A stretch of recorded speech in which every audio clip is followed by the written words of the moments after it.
Hey there, I'm Melanie Maul-Prior, your National HR Consultant from Juniper Education. Today we're talking about occupational health referrals. Let's make this process clear, concise and empowering for you. So, what are occupational health referrals and why do they matter? In simple terms, occupational health referrals, or RH for short, come into play when an employee's health affects their work. Whether this is due to long-term absence or medical conditions, RH referrals explore ways to support employees in staying or returning to work.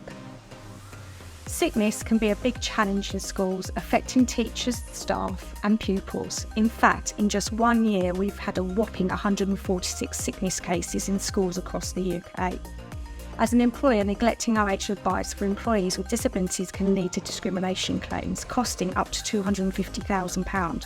So you'll want to get this right. When and how to make referrals and timing matters. You don't want to wait too long to make a referral. For a long-term absence, you'll want to make the referral within 4 weeks. And for a mental health issue, make your referral within 2 weeks. Remember, it's important to talk to employees about the process and encourage their participation. Teamwork for success. When dealing with RH referrals, the key to success is collaboration and communication. Employees, managers and RH experts all need to be on the same page. It's about achieving the best outcome for both you, the employer, and your employee, and finding a fair solution that fits everyone. Making the referral.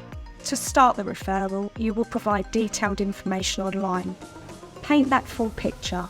Describe the employee's role, performance, health and absences. RH needs this context in order to make informed decisions, and be sure to clearly communicate your desired outcomes and expectations up front. Whether it's workplace adjustments, fitness assessments or return to work strategies, talk to RH and align your goals with their guidance and their advice. Asking the right questions. RH will invite you to ask specific questions during the referral. The quality of the questions you ask are key to getting the valuable information that you need from RH to determine your next steps. While you can ask about all medical details, you can't ask about everything in detail. Be honest and direct with RH practitioners. If unsure, a quick phone call can clear things up. Here are some questions worth asking. Is the employee fit to continue working in the current role? Please provide details of any aspect of the role that the employee is not fit to continue with, or which duties may require adjustments. Is the employee likely to be able to provide regular and effective service in the future? And ask about those specific timescales. Is the employee likely to be covered under the disability provision of the Equality Act 2010? Given the medical history, how effective is current treatment likely to be? Should the employee be considered for ill health retirement? Is the illness caused or exacerbated by their work? In summary, let's recap the steps to maximise RH referrals. A rationale. Establish clear reasons behind the referral. Timing.